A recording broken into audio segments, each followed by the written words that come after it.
Deus querido, louvamos e bendizemos o Teu nome por tudo que tens feito por nós. Deus amado, pela oportunidade que nos concedem, que estamos mais uma vez na Tua casa, para louvar, bendizer e exaltar o Teu nome e ouvir a Tua palavra. Agora usa o Teu vaso nas Tuas mãos, com poder e autoridade, Senhor, que ele fale tudo aquilo que o Senhor já colocou no seu coração, a Tua palavra que acrescenta a nossa fé, a Tua palavra que nos fortalece, é ela que nós precisamos e necessitamos ouvir. Tudo isso nós pedimos e agradecemos em nome de Jesus. Amém. Deus abençoe. Quero renovar a minha saudação a todos os irmãos e irmãs aqui presentes nesta abençoada noite. Após esses momentos alegres que demonstram esse espírito cristão que nós sentimos aqui, vamos meditar alguns minutos na santa e bendita palavra de Deus. Apesar do nosso querido irmão Alberi já ter feito a leitura, quero parafrasear aqui o pastor Leandro, que disse que o pregador não lê o texto que ele vai pregar, parece que está faltando uma coisa, né? Então me acompanhem novamente, irmãos. Mateus 7, do versículo 1 ao versículo 6, que diz assim: não julgueis para que não sejais julgados, porque com o juízo com que julgardes, sereis julgados, e com a medida com que medirdes, medirão-vos, vos hão de medir a vós. E por que reparas tu no argueiro que está no olho do teu irmão, e não vês a trave que está no teu olho? Ou como dirás a teu irmão, deixa-me tirar o argueiro do teu olho, estando uma trave no teu? Hipócrita, tira primeiro a trave do teu olho, e então cuidarás de tirar o argueiro do olho do teu irmão. Não deis aos cães as coisas santas, e nem deiteis aos porcos as vossas pérolas, para que não as pisem e, voltando-se, vos despedacem. Amém. Sente, irmãos, por favor.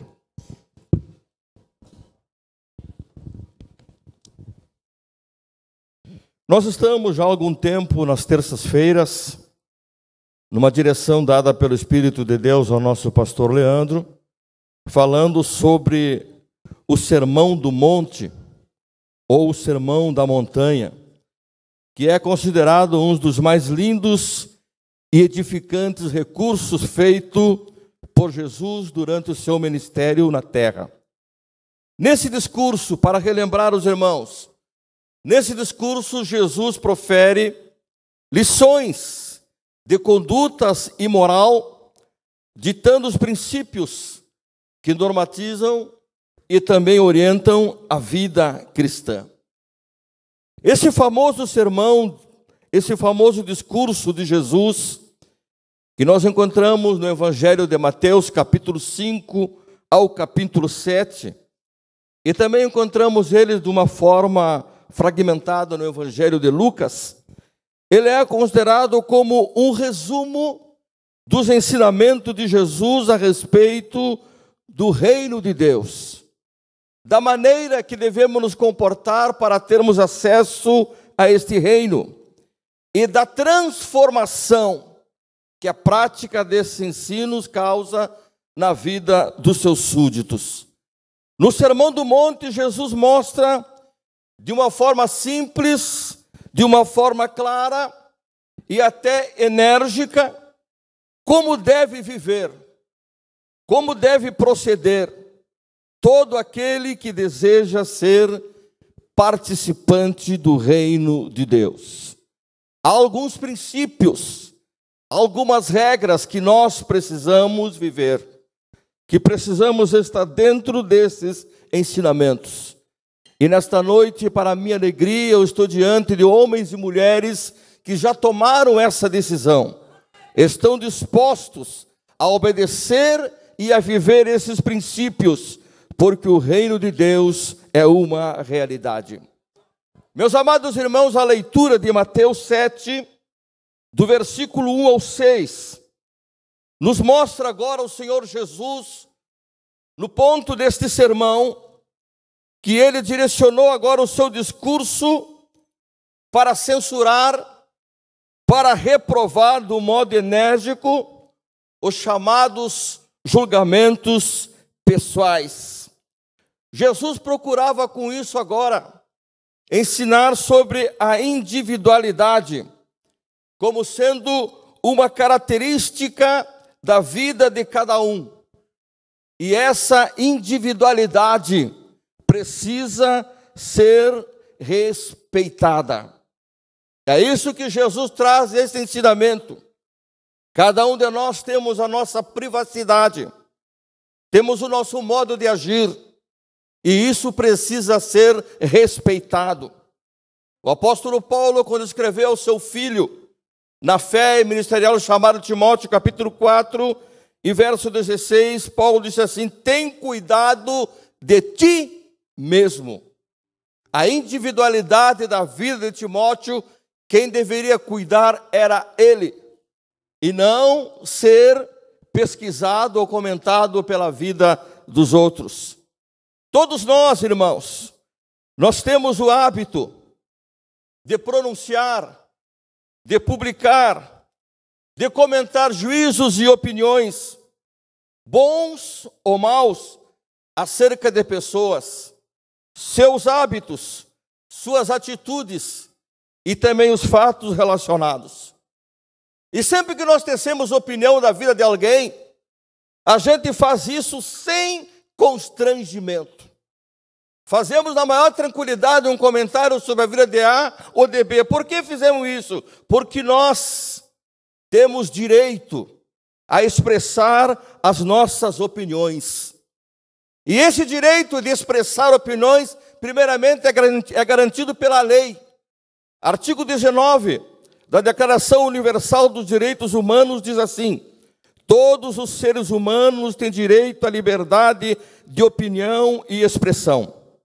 Esse direito inclui a liberdade de, sem interferência, ter opiniões, de procurar, receber e transmitir informações e ideias por quaisquer meios, independentemente de fronteiras. Então, ao tecer opinião a respeito de alguém, fazer um julgamento a respeito de alguém, a lei me ampara. Eu olho para a Bíblia e o próprio Deus também me dá esse direito de fazer isso, mas escute com atenção. Quando nós temos a capacidade de discernir entre o bem e o mal, nos dá condições de nós fazermos, ou nos facilita fazermos julgamento, porque nós temos condições de discernir entre o bem e o mal.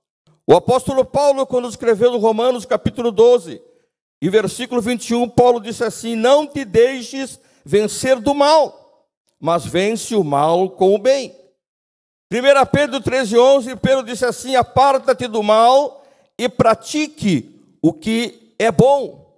Então, irmãos, essa capacidade que nós temos de discernir entre o bem e o mal nos facilita a tecermos julgamentos, a emitirmos opiniões. Porém, a maioria das vezes que os homens julgam e omitem opiniões, eles emitem por motivos injustos, por motivos incorretos e até por situações que desconhecem. É aquela velha expressão: olha, eu vou comentar isso porque eu ouvi dizer que. Eu vou dar a minha opinião porque me chegou conhecimento tal fato que foi assim. E é por isso que nós encontramos aqui, neste sermão de Jesus, a ênfase que ele dá ao poder que nós homens temos de dar opiniões, porém, é um poder que nós não sabemos utilizar. É um poder que nós utilizamos de uma maneira errada. Por que eu digo que não sabemos aproveitar esse poder que temos? Porque uma característica peculiar na vida do homem é que muitos olham para os outros, muitos expressam e falam os seus defeitos, falam das suas condições, sem primeiro olhar para si mesmo. E é isso que Jesus está ensinando aqui, irmãos. Eu mostrei para vocês que a lei do país me permite julgar, a Deus também nos dá essa condição de discernir, o que facilita julgar, mas o nosso erro é que nós muitas vezes emitimos opiniões sem olhar para dentro de nós mesmos. E é isso que Jesus traz aqui neste ensinamento. Jesus advertiu aos seus ouvintes que eles deveriam olhar primeiramente para as suas próprias vidas, como realmente eles viviam, como realmente procediam, como é que é lá dentro da tua casa, como é que é o teu convívio com o teu esposo, com a tua esposa, com os teus filhos. Primeiro examina aqui, antes de teres o direito de fazer o julgamento, de teres o direito de tecer a tua opinião. Aleluia. O irmão Abel disse que é um tema forte, mas é um tema bíblico. É a palavra de Deus que nos ensina. E é por isso que esse julgamento deve ser feito com muito cuidado, porque está escrito no versículo 2, com juízo. Outra versão diz critério. Com que julgardes, sereis julgados. E com a medida com que tiverdes medidos, vos hão de medir a vós. O que Jesus estava nos advertindo, o que Jesus estava nos aconselhando, é que muitos julgamentos, muitas opiniões, muitos conselhos podem ser equivocados e podem ser injustos. Por isso que Jesus não aconselha que nós faça isso. Muitas vezes falamos assim, olha, tu não me pediu, viu, mas eu vou te dar um conselho. Tu não me pediu, mas eu vou te dar aqui uma opinião. Muitas vezes deparamos com pessoas que não conhecem a realidade do outro, mas diz, não, eu sou muito verdadeiro, eu não consigo ficar quieto, eu tenho que falar. Eu quando vejo uma situação, ou quando sei alguma coisa, eu não consigo. Olha, tem alguém que diz assim, olha, se eu não falar, se eu não der a minha opinião, eu sou capaz de explodir. Mas nessa noite eu tenho uma palavra. Antes de você explodir, escuta o que eu vou te dizer pela Bíblia. 1 Coríntios 11, 28 diz, examine-se, pois, o homem a si mesmo. Antes de emitir opinião, antes de julgar o teu irmão, antes de falar da família do teu irmão, a Bíblia é clara quando nos diz, examine-se, pois, o homem a si mesmo. Como é a tua situação? Qual é a situação da tua casa? No domingo, no Dia das Mães, eu tive a honra de trazer aqui uma palavra às mães. Me baseei no episódio da mulher cananeia, que eu ouvi agora segunda-feira no programa das irmãs, na nossa rádio Kairos. E nesse episódio desta mulher, ela viveu uma situação muito grave. Porque alguém que ela amava, que era o seu tesouro, que era a sua alegria, estava com um problema gravíssimo. E ela foi em busca de Jesus e disse, olha, eu vim aqui, Senhor, tem misericórdia de mim, porque a minha filha está miseravelmente endemoniada, ou ela tem um espírito imundo. Naquele domingo, no Dia das Mães, não seria propício eu dizer isso, mas hoje, nesse culto, eu posso dizer que aquela mãe, ela teve a coragem de assimilar, de dizer o que estava acontecendo dentro de sua casa, com a sua filha. Ela não procurou esconder, ela não disse, não, a minha mimosinha não, a minha filhinha querida não, a filha da outra pode ser, a filha do outro pode ser, mas essa mulher disse, não, a minha filha está miseravelmente endemoniada. Então, antes de falarmos dos outros, é o que Jesus nos ensina, seja prudente e examine a sua vida. Disse Jesus, não julgueis, para que não sejais julgados. Meus irmãos e irmãs, o primeiro detalhe neste ensino, e que precisa ficar muito bem claro, Jesus não está condenando qualquer estrutura jurídica que tenha por finalidade aplicar justiça e punir os culpados. Não é isso. Jesus também aqui nesse seu ensino não está criticando o papel da igreja, quando pratica o exercício da disciplina aos membros que não andam conforme a doutrina que eles abraçaram, não. O que Jesus está aqui ensinando é sobre a prática do juízo pessoal, acerca do próximo, dos males que ele pode causar, levando em conta uma tendência que é muito natural do ser humano, que nós muitas vezes estamos mais preocupados em fiscalizar a vida do outro do que cuidar da nossa. Era por isso que Jesus trouxe esse ensinamento, irmãos. É uma tendência nossa, a tendência humana. Sou mais preocupado em fiscalizar como vive o irmão, como vive a irmã, como vive a sua família, como vive os seus filhos, do que olhar para dentro de mim mesmo. Em Romanos capítulo 2, Paulo disse assim: portanto, és indesculpável, ó homem, quando julgas quem quer que sejas, porque te condenas a ti mesmo naquilo que julgas a outro, pois tu que julgas fazes o mesmo. O ensino de Jesus aqui é claro e decisivo: não julgueis, para que não sejais julgados. Essa advertência é uma advertência bastante séria, porque nós muitas vezes julgamos de um modo equivocado e precipitado sobre certas situações que a nossa ótica percebe mal.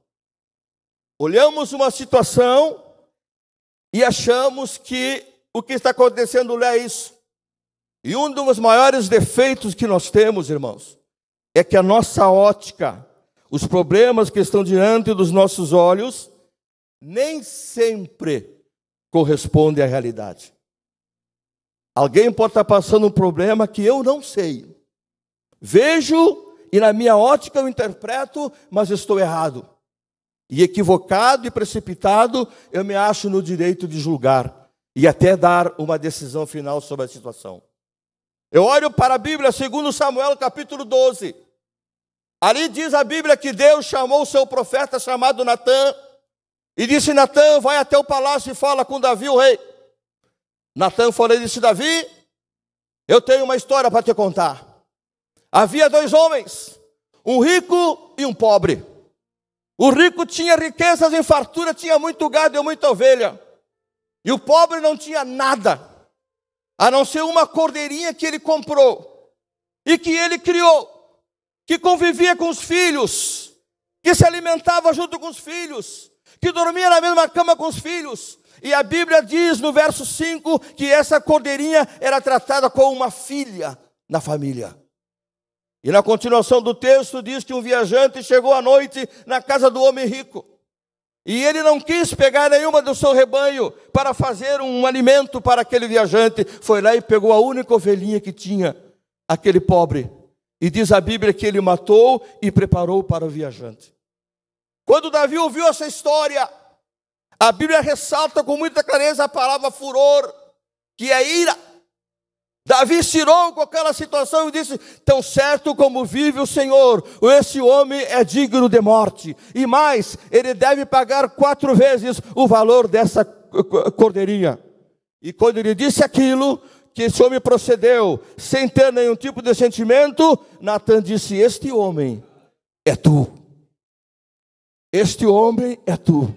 Na ótica, no julgamento de Davi, o pecador era aquele homem. E ele era digno de morte. Mas não, irmãos. Na verdade era ele que havia cometido um pecado e precisava do arrependimento. A nossa percepção. O que é percepção? Capacidade de perceber alguma coisa. Não é o limite para nós julgarmos alguém. O único que tem o direito, que conhece o coração e tem o direito de julgar, é Deus. Por isso que disse Jesus: não julgueis, para que não sejais julgados.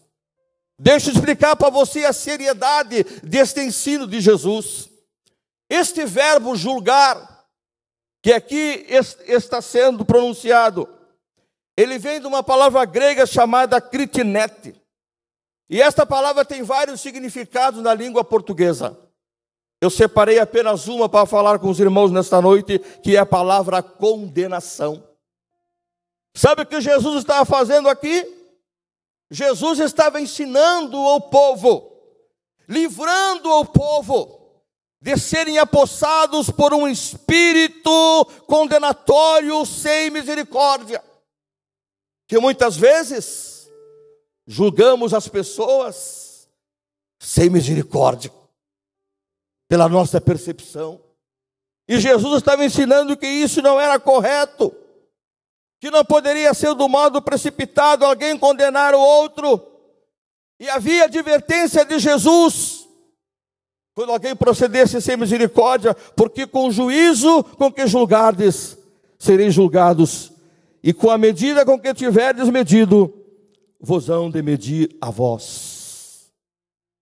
Antes de pronunciarmos uma palavra de julgamento, antes de tecermos uma opinião sobre a vida, sobre a família, de quem quer que seja, o ensino nesta noite que o Espírito Santo me dá graça para dizer é: examine-se a si mesmo. Se você tem condições de abrir a tua boca, de apontar o teu dedo para A, para B ou para quer que seja, examine-se a si mesmo, é o ensino de Jesus. E eu vejo a glória de Deus aqui esta noite.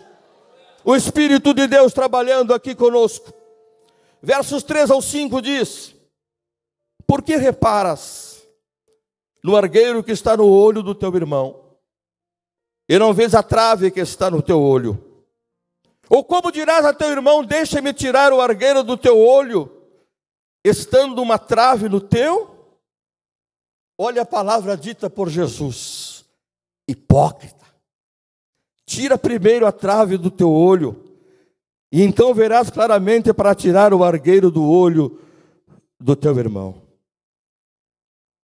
De uma maneira muito clara, mais uma vez, Jesus mostra o modelo correto no trato que devemos dar ênfase aqui sobre a individualidade. Cada pessoa tem esse direito. E a nossa individualidade traz uma responsabilidade. Um dia daremos conta perante Deus. Cada um de nós. O apóstolo Paulo, escrevendo aos Gálatas, capítulo 6, verso 5, disse assim: portanto, cada um deve levar o seu próprio fardo. O que Paulo estava dizendo aqui, irmãos, que nós nunca devemos nos comparar com as outras pessoas, quer no aspecto físico, quer no aspecto psicológico, moral ou espiritual. E muitas vezes também não devemos ou nunca devemos nos gloriar com as fraquezas, com os erros cometidos pelos outros. Nós não somos piores e nem melhores que ninguém.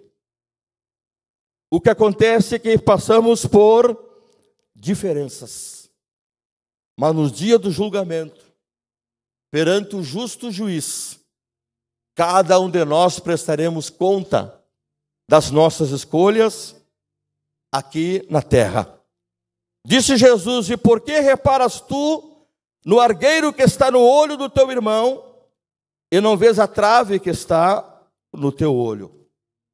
Jesus usa aqui uma ilustração baseado na figura do olho, justamente para denunciar, para falar do comportamento daqueles que fazem um juízo errado dos outros.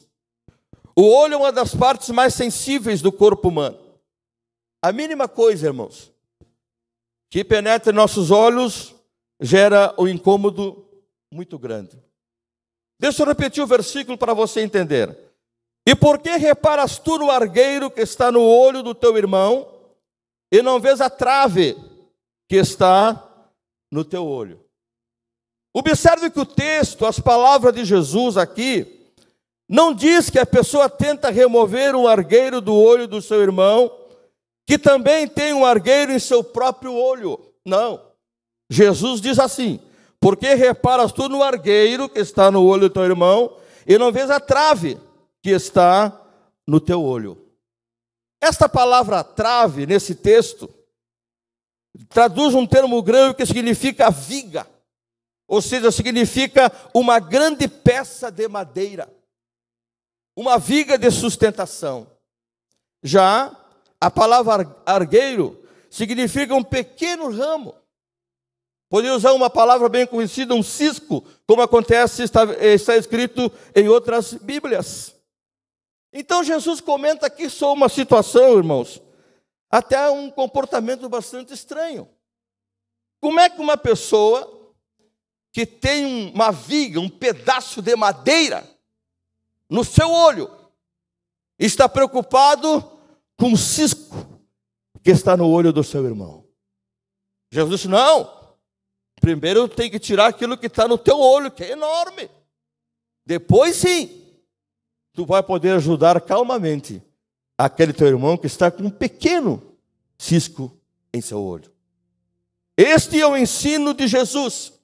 Deixa eu fazer uma aplicação espiritual. A palavra cisco representa uma falta leve, pequena. E a palavra viga representa uma grave falta moral. O que Jesus está dizendo aqui? Todo aquele que julga as faltas leves dos irmãos, sem dar atenção às suas próprias, que são enormes, Jesus disse, vocês são hipócritas. É um ato de hipocrisia. Você se preocupar com a vida do outro, quando a tua é pior.